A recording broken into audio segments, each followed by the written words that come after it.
La entrevista del Telematutino 11, gente importante, a tratar temas importantes. Y el tema económico es importante siempre, pero especialmente en este momento. Y también los temas políticos. Nos acompaña el licenciado Richard Medina. Él es un economista de mucho prestigio académico, pero es miembro del Comité Político del Partido de la Liberación Dominicana. Richard, buenos días. Hacía varios días, unas semanas que no estaba, pero te atrapamos de nuevo. Así es, muy buenos días, gracias por la invitación. Para mí es un placer estar con ustedes nueva vez. Buenos días, Richard, bienvenido. Gracias. Richard, ¿en cuál línea tú te inscribes? Porque en los economistas con este tema de Medio Oriente hay extremadamente optimistas, extremadamente pesimistas y algunos que van por el centro. ¿Cómo tú ves la situación? ¿Cómo tú ves? Ahí dice el fondo que vamos a crecer 3.7, pero bueno, eso después lo bajan o lo suban. Eso. ¿Cómo tú ves la economía dominicana, la resiliencia? En algún momento se habló de que estábamos blindados, pero ya entendimos que no hay tal blindaje. Mire, República Dominicana viene de un año 2025 muy vulnerable. Nosotros crecimos muy poco el año pasado, crecimos apenas 2.1%, uno de los peores crecimientos de los últimos 15 años. La inflación dominicana, es decir, los precios, comenzó a acelerarse hacia final de 2025, en especial a nivel de los alimentos. Y también lo que vimos es que se crearon muy pocos empleos privados. Entonces así, fue un año bastante negativo en términos económicos. Adicional a eso, el gobierno cerró con un déficit fiscal muy alto. Déficit fiscal es cuando el gobierno gasta más de lo que ingresa en impuestos. Entonces ese aumento del déficit fiscal le quita espacio al gobierno para realizar obras de infraestructura que le permitan al país crecer a tasas de crecimiento, por la redundancia, más altas. Esa es la historia que nosotros tenemos hasta 2025. En 2026, los primeros 2 meses, antes del inicio de la guerra, República Dominicana creció un poco más, pero igual estaba muy por debajo de lo que habitualmente crece. Es decir, que nosotros no hemos visto una recuperación del crecimiento ni del dinamismo económico en la calle. Y eso está generando que cierren muchísimos restaurantes, tiendas. Si usted se va en el polígono central, a muchas de las placitas que hay, una parte ya de los locales de esas plazas están vacantes. Eso es anecdótico, uno lo puede ver. Porque no hay tanto circulante, no hay tanto dinero en la calle que permita un flujo de comercio para que esas tiendas estén abiertas. Igual pasa con restaurantes. La situación de Irán, esa guerra que se ha dado, que ha subido los precios del petróleo, nos pone una restricción adicional. Por lo tanto, pienso que este año el crecimiento económico y la situación económica en general va a ser parecida a la de 2025. Sin embargo, en reuniones con el Fondo Monetario Internacional que recientemente celebrada y en la que participó el gobernador Héctor Valdés Albizu, las proyecciones de crecimiento de los países del área y la República Dominicana salen en proyecciones muy bien paradas. Ramón hablaba de un 3.7 para el 2026 y ellos dicen que un 4.4 para el 2027. Y yo creo que el que tiene mejores perspectivas entre Costa Rica, República Dominicana, El Salvador, Guatemala, Honduras, Nicaragua y Panamá, fuente del Fondo Monetario Internacional, es la República Dominicana. Por tanto, los elementos tomados en consideración para nuestro crecimiento pudiera decirse que superan a los otros países del área. Mire, eso mismo sucedía en 2025 y el Fondo Monetario y también las proyecciones de los organismos dominicanos, las proyecciones oficiales, pues fueron recortándose a la baja. Y nosotros terminamos como uno de los países que menos creció dentro de Centroamérica. De hecho, Centroamérica crece habitualmente menos que República Dominicana, pero ellos crecieron a las tasas que normalmente crecen. Nosotros crecimos menos de la mitad de lo que habitualmente crecemos. Entonces, pienso que esas son proyecciones correctas, basadas en supuestos, pero una vez que esos supuestos vayan evaluándose en el tiempo, vamos a ver una corrección hacia la baja. Lo cierto es que aún con un 3.7% de crecimiento en 2026, cuando uno promedia 3.7 con 2.1 el año pasado, eso da un crecimiento por debajo de 3 en los 2 años, o sea que igual estamos bastante negativos en lo que habitualmente tenemos. Además, tú como economista sabes que todas esas proyecciones parten de unos modelos, pero ¿cómo entra el ayatollah en un modelo así? O entra Trump, o entran, es decir, una serie de cuestiones, porque ¿quién pensó que iba a haber una guerra en febrero? Así eso, es. Eso no estaba en el Así horizonte. Así es. Y lo grave de esto es que precios, que es algo que ya se está comenzando a conversar a nivel de los organismos internacionales, es que precios más altos del petróleo durante mucho tiempo, 4 o 5 meses más, pues va a generar un aumento de los precios de la gasolina en Estados Unidos. Aumento del precio de gasolina en Estados Unidos generan aumento del precio o del costo de transporte interno en Estados Unidos, lo que eleva el precio de las mercancías, por lo tanto aumenta la inflación. Ya aumentó la inflación en marzo, estaba en 3.3% versus 2.4% que estaba en febrero.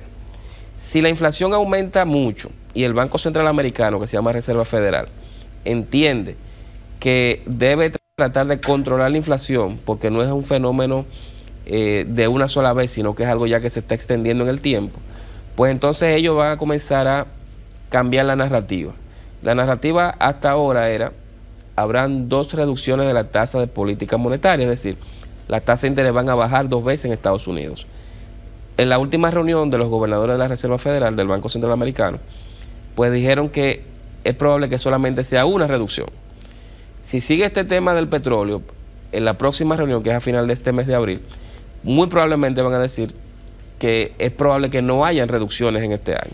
Si sigue la inflación un par de meses después, es probable que ya estén señalizando que puede haber un aumento de la tasa de interés en 2026. ¿Y eso cómo impacta aquí? Eso genera serios problemas para República Dominicana, porque nosotros, al estar en la zona de influencia de Estados Unidos, cuando allá las tasas de interés suben, aquí deben subir también.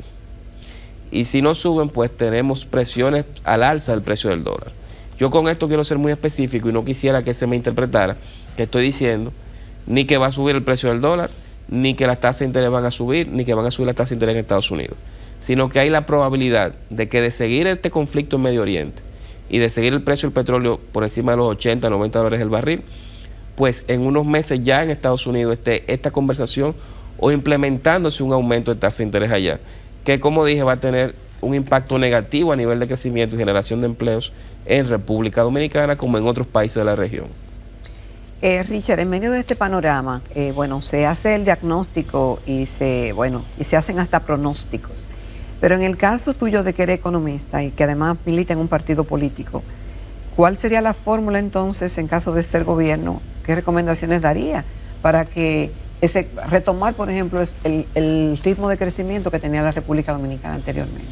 Mire, ahora mismo estamos en una situación de crisis externa. Eso no quiere decir que el país le iba a ir bien en 2026, no le iba a ir bien, estábamos creciendo poco.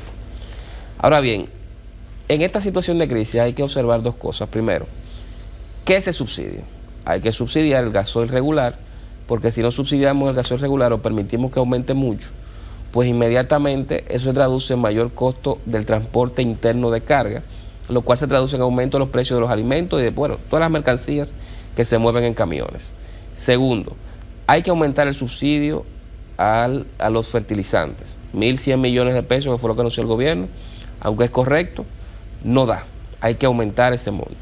Y tercero, hay que aumentar o dar subsidio al maíz e insumos para producción de huevo y de pollo. ¿Pero qué se va a sacrificar para entonces para hacer esos subsidios? A eso iba. El gobierno ha estado dando una serie de pensiones especiales. El presidente Medina hace unos días dijo que se habían dado 42 pensiones de 100,000 pesos especiales hasta su gobierno, hasta 2012.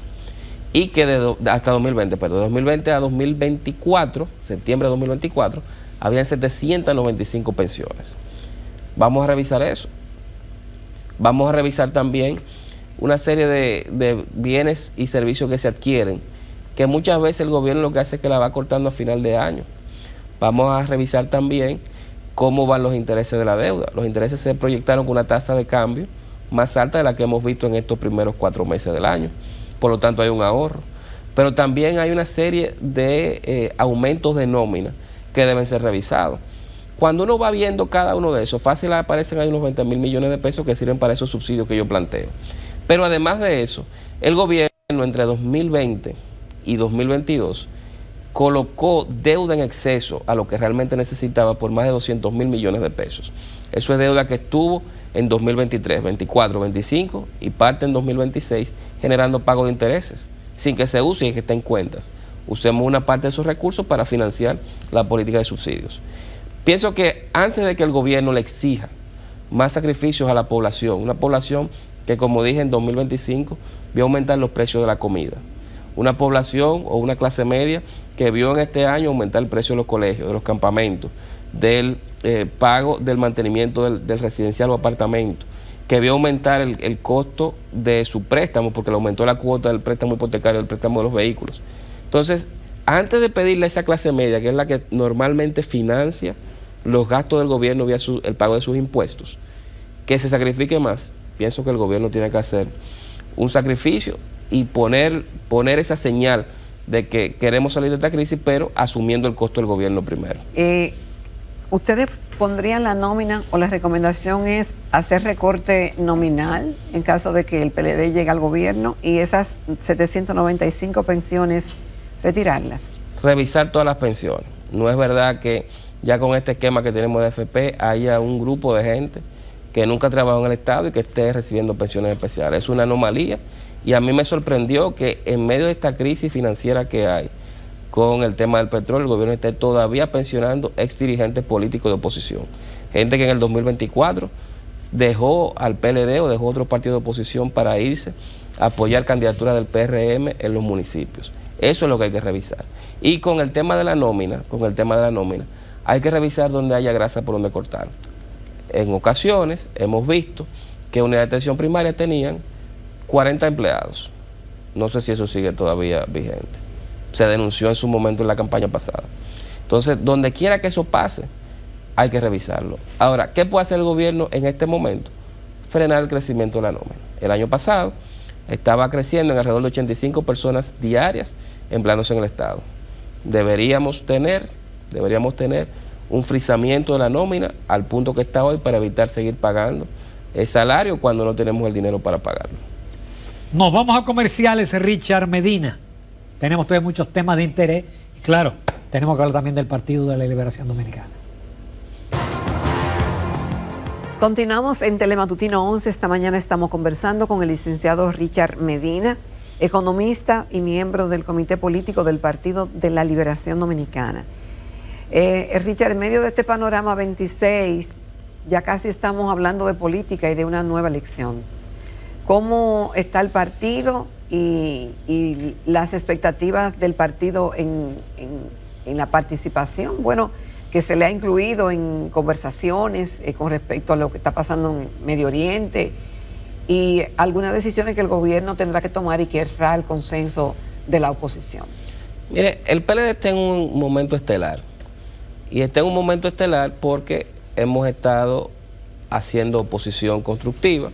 Todos los lunes hay una rueda de prensa, nosotros tenemos una hoy a las 10. El presidente Medina prácticamente todos los domingos de unas declaraciones que se convierten o que influyen en el ciclo de noticias de la semana. Y los aspirantes a la candidatura presidencial del PLD todos los días están haciendo 4 y 5 actividades en diferentes municipios. O sea que estamos motorizando la militancia y también la sociedad en esos lugares. Adicional a eso, el PLD se ha beneficiado de la situación de crisis económica, de vulnerabilidad económica que tiene República Dominicana. Y lo hace porque nosotros fuimos el último referente exitoso de manejo de la economía, en especial de manejo de los precios. Por tanto, a medida que el gobierno ha ido desgastándose por el ejercicio de la función pública y porque los resultados económicos han lacerado la calidad de vida de mucha gente, pues en esa misma medida el PLD ha ido subiendo. Nosotros ahora tenemos un proceso pautado para octubre. Ahí hay octubre de este año. Hay 8 personas, 8 compañeros que están como aspirantes, una consulta ciudadana. Esa consulta ciudadana va a tener un ganador. Ahora bien, perdón, Richard, pero ya eso va. Sí, claro. ¿Y la Junta qué ha dicho eso? No, la Junta no ha dicho nada. El PLD puede, como partido que se puede autorregular y autogestionar, preguntarle a la ciudadanía, hacer una consulta, eso está en la ley. Ahora, el año que viene, en octubre de 2027, dentro de los plazos de la ley, pues vamos a validar a ese candidato por uno de los mecanismos que tenga la ley. Como se hizo con Abel Martínez en 2022, que Abel Martínez fue aprobado, fue elegido en esa consulta como precandidato, pero fue validado como candidato presidencial. Pero ahora rechaza eso. Bueno, él tiene su estrategia y eso es hasta cierto punto es válido. Él lo que exige o lo que pide es que en lugar de una consulta ciudadana sea por método de encuesta. Pero el partido lo que ha aprobado es precisamente la consulta. Entonces nosotros estamos inmersos en ese proceso. Pero esa consulta va a ser con el padrón. Semiabierto, o sea, con toda la ciudadanía, excepto aquellas personas que son miembros de partidos que son distintos al PLD. ¿Y cómo se hará eso, Richard? ¿Se anunciará que todo el que quiera participar, que vaya y vote en los locales del partido? Así es, así es. Hay una comisión que está trabajando en esto. Pero el que no es militante de ese partido. No, si usted va a querer ir a votar. Si usted quisiera ir a votar, se busca en el padrón y si no está inscrita en algún otro partido, puede hacerlo, porque es abierto. ¿Y si la gente no va, Richard? No, porque ahí está la estructura de base del partido, que es quien moviliza realmente esa votación. Como pasó en 2022, que votó más de 500,000 de personas. Entonces nosotros estamos apostando a eso y seguimos haciendo críticas constructivas al gobierno. Dentro de esa crítica constructiva no está nosotros simplemente boicotear cualquier esfuerzo, sino decir por qué estamos en contra, con argumentos sólidos, de muchas de las políticas públicas que se están implementando ahora. Eso no puede verse como que nosotros estamos aprobando la gestión del gobierno en medio de esta crisis. ¿Qué sucede con esto? Que el gobierno fue a quien se le delegó, el PRM como partido de gobierno, fue quien resultó electo para gestionar el Estado, para administrar el Estado. Y le corresponde al PRM mostrar cuáles son los planes para sacar a República Dominicana en este mar de crisis que tenemos a nivel internacional. Pero si las medidas no afectan al pueblo, ustedes aprobarían las medidas. Nosotros las endosarían. Cuando tengamos las medidas las evaluaremos, pero es una función eminentemente del gobierno que lo ejerce el PRM como partido, no de nosotros como oposición.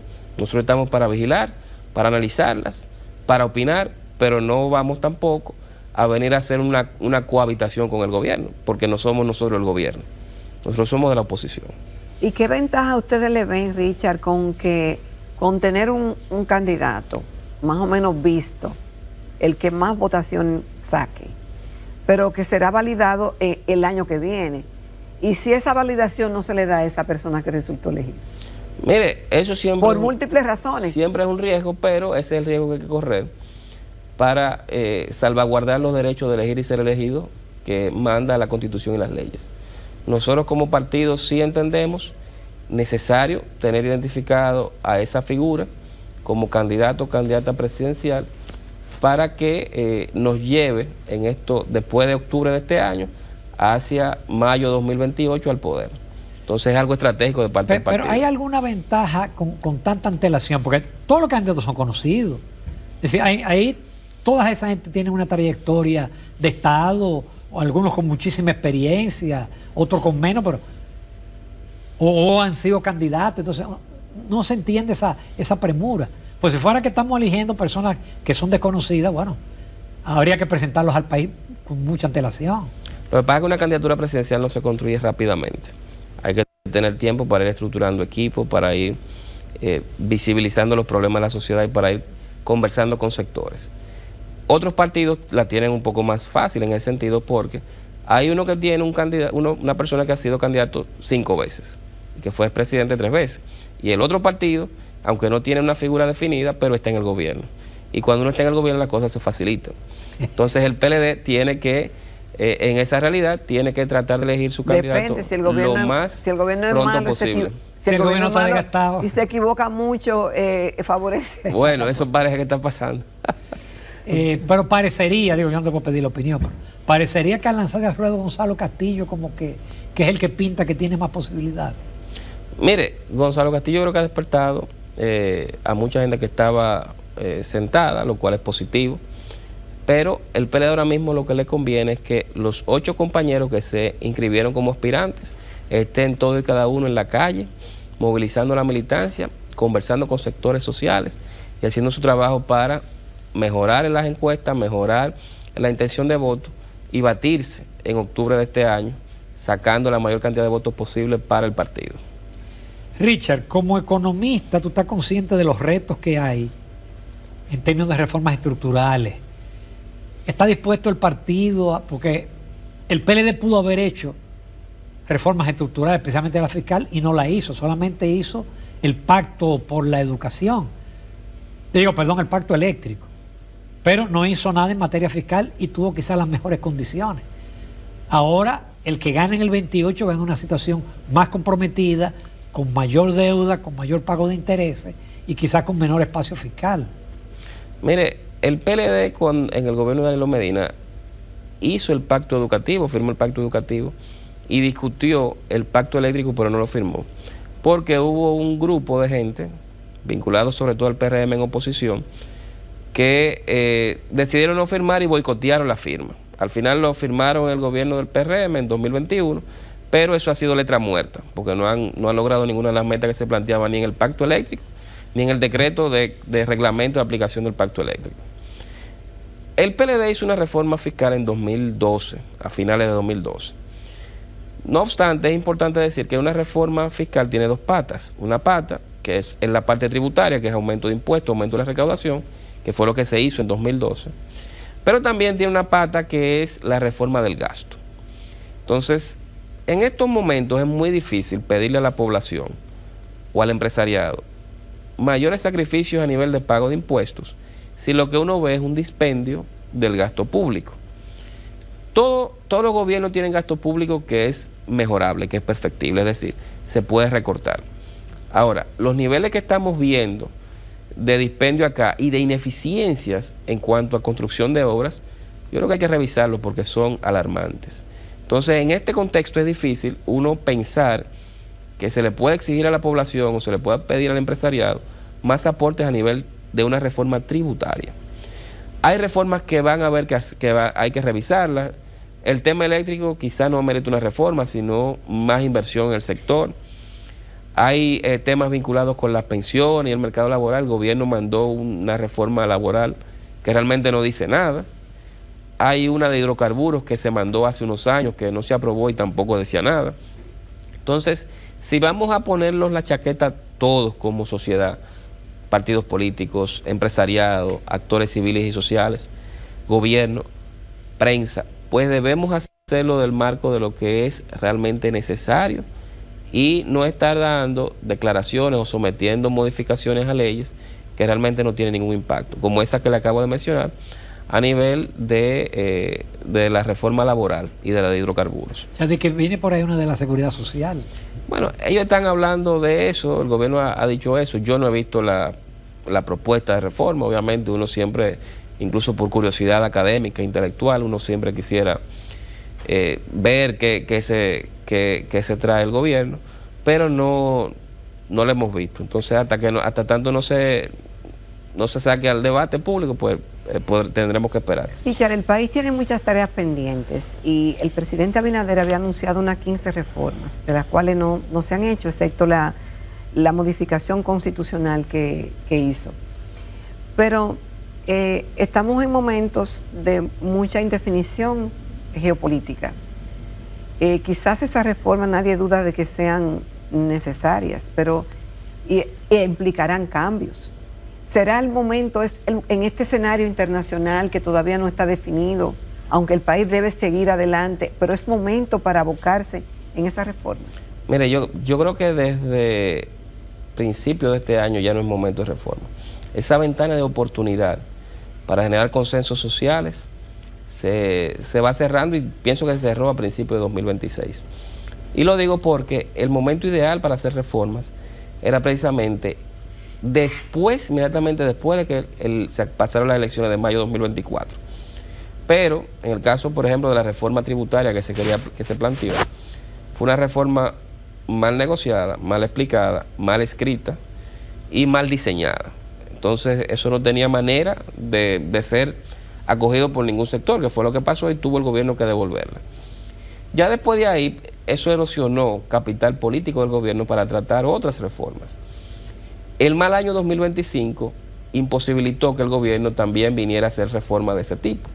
Porque imagínense, en una situación de semiparálisis económica que está el país, venir a quitarle dinero del bolsillo a la gente generaría todavía más estancamiento económico.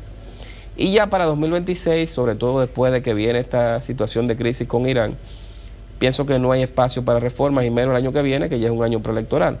donde ya las decisiones del gobierno se mueven más, no en lo que es técnicamente correcto, sino en lo que es políticamente posible. Entonces, pienso que ya no hay espacio para estar reformando nada acá. Pero al próximo gobierno le toca o le toca. Le podría tocar, vamos a ver las condiciones en que termine este gobierno.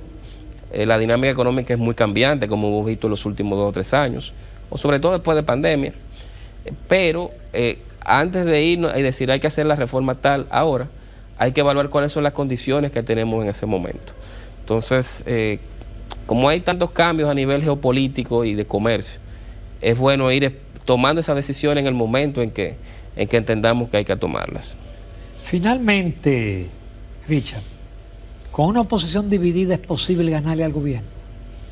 Tú dices que el gobierno lleva una ventaja porque ya está en el gobierno, te da muchos aportes, mucho dinero. Mire, la situación de deterioro que tiene el gobierno ahora mismo es lo que está subiendo al PLD como partido opositor que todavía no tiene un candidato definido. Entonces, bajo ese esquema, nosotros seguiremos obviamente trabajando, seguiremos haciendo oposición, visibilizando los problemas de la cotidianidad de la gente, lo que le importa a la gente, y dando soluciones a esos problemas. Seguiremos ingresando jóvenes, personas de la sociedad que quieran militar en un partido político, porque el PLD es un partido donde se escala, donde usted puede tener ascenso político si se faja a trabajar. Pues el PLD seguirá en esa sintonía, porque como dije, está siendo ayudado de manera quizás inesperada por la situación de mal manejo de la economía que tiene el gobierno en los últimos 2 años. Entonces nosotros sí entendemos que sea cual sea el resultado de lo que pase este año, hay una gran oportunidad para que el PLD recupere el poder y lo va a lograr con ese candidato, esa candidata que salga electo a partir de octubre de 2026. Richard Medina, muchísimas gracias.